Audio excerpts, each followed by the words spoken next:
সমাজ থেকে সম্ভাব্য প্রশ্ন উত্তর আলোচনা করছি। সমাজ থেকে কি কি ধরনের প্রশ্ন এমসিকিউ এবং ভেরি শর্ট টাইপে আসার সম্ভাবনা দেখে নাও। ১ নম্বরে কি রেখেছি? পূর্বপদের অর্থ প্রাধান্য পায় অব্যয়ীভাব সমাসে, পরপদের অর্থ প্রাধান্য পায় কর্মধারয় দ্বিগু ও তৎপুরুষ সমাসের, উভয় পদের অর্থ প্রাধান্য পায় দ্বন্দ্ব সমাসের, অন্য পদের অর্থ প্রাধান্য পায় বহুব্রীহি সমাসের। তাহলে এখানে কি ধরনের প্রশ্ন আসতে পারে? এখানে তোমাদের থাকবে যে পূর্বপদের অর্থ প্রাধান্য পায় কোন সমাসের, কিংবা অন্য পদের অর্থ প্রাধান্য পায় কোন সমাসের, কিংবা বহুব্রীহি সমাসের অর্থ প্রাধান্য পায় কোন পদের, কিংবা দ্বন্দ্ব সমাসের ক্ষেত্রে অর্থ প্রাধান্য পায় কোন পদের। তোমরা জানো অপশন দেওয়া থাকবে উভয় পদের, নাকি অন্য পদের, নাকি পূর্ব পদের, কিংবা পরপদের। প্রশ্নগুলো বুঝতেই পারছো, তোমরা টেস্ট পেপার দেখলেও বুঝতে পারবে কিরকম হবে। এছাড়া দেখো যে সমস্ত সমাসের নাম আছে না, প্রত্যেকটাই কিন্তু একটি করে সমস্ত পদ বা সমাসবদ্ধ পদ। প্রত্যেকেরই দেখো ব্যাস বাক্য কিভাবে হয় সেটা কিন্তু করতে হবে, এটাও কিন্তু পরীক্ষায় আসে। কর্মধারয় সমাসের বা কর্মধারয় শব্দটির ব্যাস বাক্য নির্ণয় করো, তৎপুরুষের ব্যাস বাক্য নির্ণয় করো, কিংবা ব্যাস বাক্যটা দেওয়া থাকবে এটি কোন সমাসের বলো, সেটা তোমরা দেখলেও বুঝতে পারবে, আর কিছুটা তোমাদের তৈরিও করতে হবে। দেখো কর্মধারয় তৎপুরুষ দ্বিগু, দ্বন্দ্ব দ্বিগু, বহুব্রীহি এই শব্দগুলির ব্যাস বাক্য কি? কর্মধারয় যে করে সেই ধরে, ব্র্যাকেটে কর্ম আর ধরের ব্র্যাকেটে এখানে ধারক আছে। যদি কর্ম এবং ধারক ব্র্যাকেটেরটা নাও লেখো, যে করে সেই ধরে এটা বললেও কিন্তু নাম্বার পাওয়া যাবে। এবার তৎপুরুষ, তৎপুরুষ তৎ কথাটির মানে হচ্ছে তার, ঠিক আছে, তৎপুরুষ। আর দ্বন্দ্ব দ্বি ও দ্বি দ্বন্দ্ব, দ্বিগুতে কি আছে? দ্বি গোর দ্বারা কৃত। এটা কোনটা বুঝতে পারছো নিশ্চয়ই? দ্বিগু সময় দুটি ভাগ, একটা হচ্ছে তদ্ধিতার্থক দ্বিগু আর একটা হচ্ছে সমাহার দ্বিগু।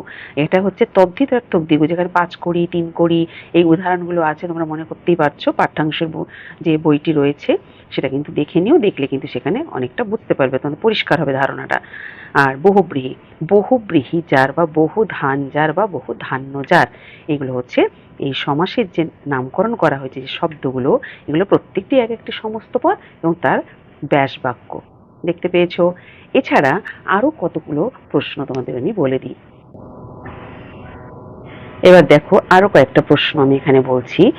৩ নম্বরে দ্বন্দ্ব শব্দটি দ্বর্থক, এর একটি অর্থ কলহ বা বিবাদ এবং অন্যার্থে এটি যোগ বা মিলন বা জোড়া। প্রশ্ন আসে দ্বন্দ্ব শব্দটির অর্থ কি? ঠিক আছে। এবার দেখো তৎপুরুষ শব্দের অর্থ তাহার সম্পর্কিত পুরুষ। তৎপুরুষ শব্দের ব্যুৎপত্তি হলো তৎ যুক্ত প্রি ধাতু যুক্ত উষ। প্রত্যয়, আমি তো বলেইছি প্রত্যয়কে বিচ্ছেদ করতে গেলে বা আলাদা করতে গেলে যেটা হয় তাকে আমরা ব্যুৎপত্তি বলি। এবার দেখো নিত্য সমাস কাকে বলে, যে আমরা ডেফিনেশনটা বা সংজ্ঞাটা পড়ব, সেই সংজ্ঞাটা তুলে দিয়েও কিন্তু আসে, অপশন দিয়ে কিন্তু এমসিকিউতে আসে। নিত্য সমাসের বিশেষ বৈশিষ্ট্য হচ্ছে কি বলতো?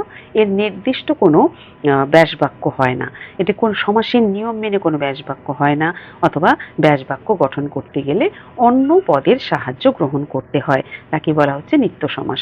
যেমন আমি দু একটা উদাহরণ দিই, গ্রামান্তর, জন্মান্তর, মন্বন্তর, অন্নমনু মন্বন্তর, অন্নগ্রাম গ্রামান্তর, ঠিক আছে, এইভাবে। আর এখানে কয়েকটা উদাহরণ কিন্তু বিশেষভাবেই মনে রাখলেই হবে।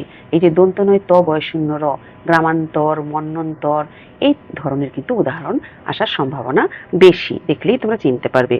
এবার দেখো দ্বন্দ্ব সমাসের ব্যাস বাক্যে সংযোজক অব্যয় ব্যবহৃত হয়, যেমন দিন ও রাত্রি, দিন রাত্রি। প্রশ্ন আসবে কি যে কোন সমাসের ব্যাস বাক্যে সংযোজক অব্যয় ব্যবহৃত হয় বা ব্যবহার করা হয়। পরেরটাও দেখো কোন সমাসের ব্যাস বাক্যে সমাহার পদটি ব্যবহৃত হয় কিংবা সমাহার পদটি আমরা দেখতে পাই। ঠিক আছে, দেখতে পাচ্ছ দ্বন্দ্ব সমাসের ক্ষেত্রে আমরা এইভাবে কিন্তু ব্যাস বাক্য করি, দিন ও রাত্রি, দিন রাত্রি, এই যে সংযোজক অব্যয় ও দেখতে পাচ্ছ। আর দ্বিগু সমাসের ক্ষেত্রেও কিন্তু যে সমাহার, সপ্ত ঋষির সমাহার সপ্তর্ষি, দেখতে পেয়েছো সবাই? ভালো করে বুঝতেই পারছো এই যে সমাহার কথাটা, এটা কোন দ্বিগু? এটা হচ্ছে সমাহার দ্বিগু। দ্বিগু দুই ভাগ আমি বলেছি এর আগেও, তদ্ধিতার্থক দ্বিগু আর সমাহার দ্বিগু।